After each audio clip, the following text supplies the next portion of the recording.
Did a young man with ties to Sheriff Dan Houston's church get special treatment when he tried to become a deputy? The Sheriff's Department has ducked us for 2 days now, but today Houston's spokespeople finally agreed to an interview.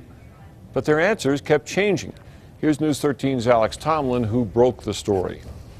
Dick, on Monday, sources told us the son of a prominent member of the sheriff's church was allowed 3 chances at a lie detector portion of the test, a luxury other wannabe deputies don't get. We finally got some answers from the sheriff's department today. Some confusing answers, though. Well, we're done. Good right? luck. We're done.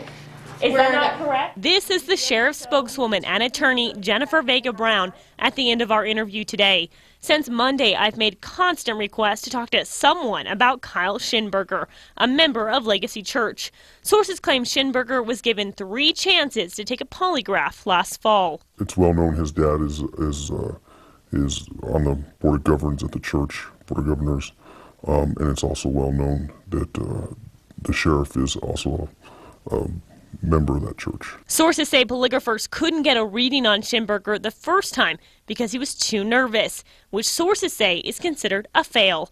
They say he was later sent to an APD polygrapher and failed because he lied. Then sources claim he was given a 3rd chance to come back with a BCSO polygrapher and passed, but only because he now admitted to defacing a Buddhist monument. That eliminated him from being a deputy. Another spokesman for the department gave us a different version today. There was a candidate in the process that took a polygraph, a single polygraph. An odd statement since Vega Brown, who was monitoring this interview, just yesterday publicly admitted that Schinberger failed the polygraph and was later given it again. But today, it was a different explanation. There was an issue with one question, and again, that question led to a failure. The background investigator looked at the reasoning behind the failure of that one question. Lieutenant David Knowles insists Schinberger was not given another test. Do you have paperwork?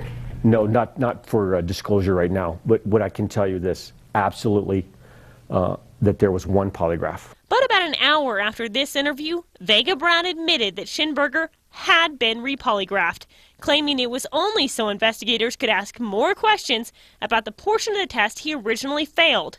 Sources say the first fail means you're instantly out. How many chances do you get to take the polygraph? Once you fail, is that it, or? Again, it's not a black and white answer. But according to the department's hiring requirements, that's exactly what it means.